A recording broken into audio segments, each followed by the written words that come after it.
Hello. If you have almost any Commodore machine other than the Amiga, and you are connected to a Datasette, which is the Commodore tape drive, and you have a tape, and you want to bring things into the computer, all you need to do is go to the keyboard and type in L-O-A-D, load, and press return.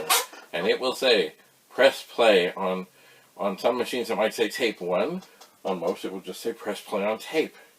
And then you look at your data set and you press play. And then you wait. And it should then come up and tell you that it's found something. And if all you type in is load, it will say found, the name of the program, and loading. That's all there is to it. That's it. That's all.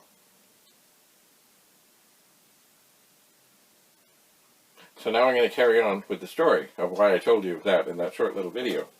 Because I'm going to do 2 versions of this. This is a long version. I had a message from a fellow. And then he called me. And we talked. And he had an old pet. And he was wondering what he might do with it. And he had a data set. He had some tapes. And he was thinking of selling it. And so we discussed, what's going on in the online world about selling and other such things. And anyway, so we left it at that, and he listed it on Kijiji, and I saw it, and I just checked in with him. And then he said, I don't know if it really works, because, of course, I don't know how to, do anything with it anymore. Now, and he'd had this machine since, I don't know, I guess he probably got it in his teens, when he was in high school. So, anyway, I wrote back, I said, well, if you want to try out a tape, all you have to do is type in load and press return. And then press play when it asks you to. And he was quite, it was so simple. But once again, we forget these things that we know are so simple because we know them. But for someone, say someone was at a garage sale and said, there's a pet, or there's a 64, there's a VIC 20, or a +4, or whatever.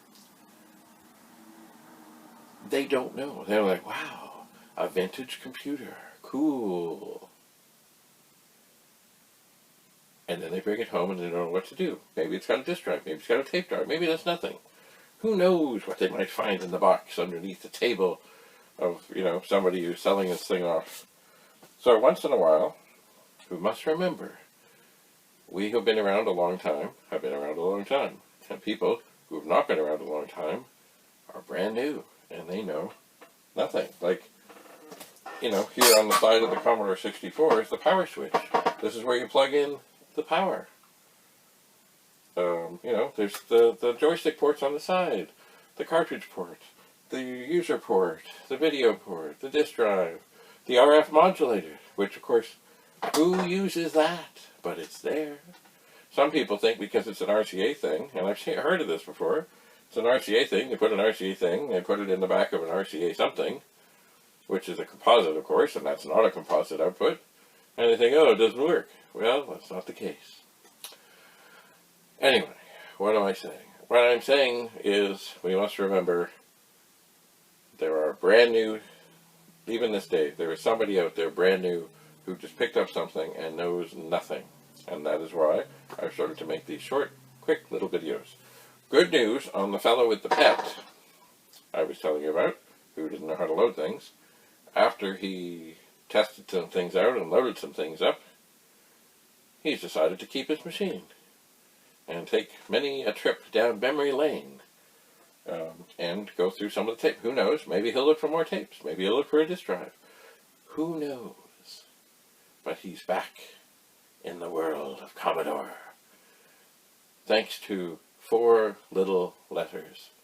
L-O-A-D. Shaboom. And that is all I have to say about that. Bye for now.